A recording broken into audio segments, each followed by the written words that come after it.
Bonjour peuple béni de Dieu. Comme vous le savez, la louange est une expression centrale de la foi chrétienne, un acte d'adoration qui transcende les mots et touche les profondeurs de notre être. À travers la louange, nous reconnaissons la grandeur de Dieu, nous affirmons notre dépendance envers lui et nous célébrons sa fidélité et sa bonté. Notre verset du jour vient du psaume 150 au verset 6 qui fait cette exhortation. Que tout ce qui vit chante la louange du Seigneur. La Bible et les psaumes en particulier sont remplis de chants de louange qui reflètent une gamme complète d'émotions humaines qui va de la joie à la douleur en passant par la gratitude et la supplication.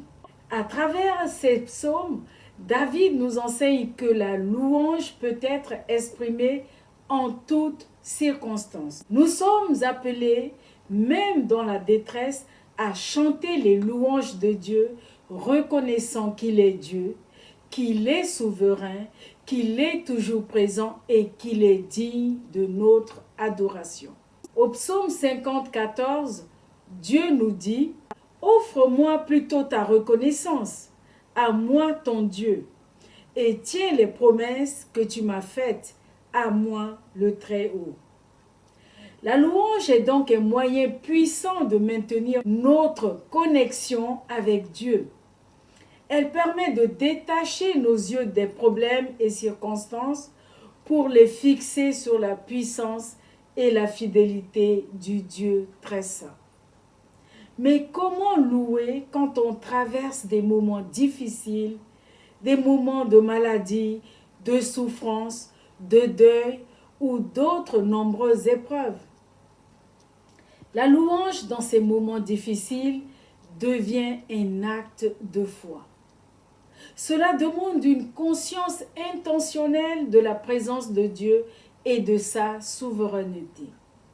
Avoir une attitude de louange dans toutes les saisons de notre vie nous fait proclamer haut et fort que Dieu peut intervenir, Dieu peut combattre et nous soutenir dans nos diverses situations.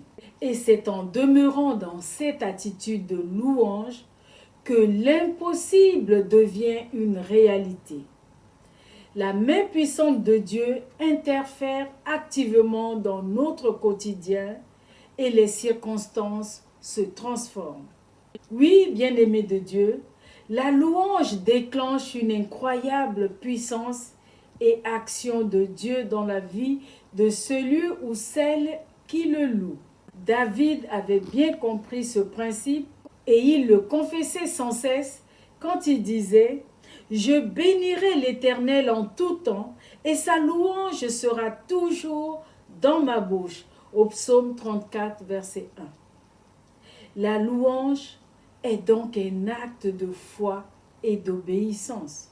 On ne peut maintenir longtemps des pensées noires et décourageantes si on proclame avec persévérance les louanges à Dieu. C'est ce qu'ont fait Paul et Silas en prison.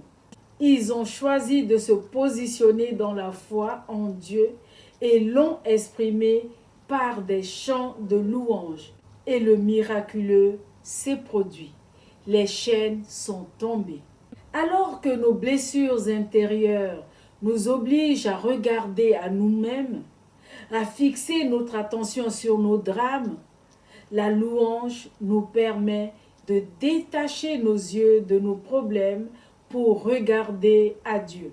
Elle nous conduit alors à le remercier pour ce qu'il est, pour ses bontés, pour sa fidélité et pour son amour. Amen. Prions ensemble. Père Céleste, nous te bénissons et te disons merci pour ton amour, pour ta bonté et ta fidélité et pour ta présence vraiment manifeste dans nos vies. Nous choisissons de te rendre grâce en toutes choses, même au milieu des circonstances adverses, car tu es celui qui nous délivre de tous nos ennemis. Merci Seigneur pour cette arme puissante qu'est la louange. Aide-nous à devenir de vrais adorateurs pour la gloire de ton nom. Amen. Excellente journée, le cœur rempli de louanges à notre Seigneur. Soyez tous bénis.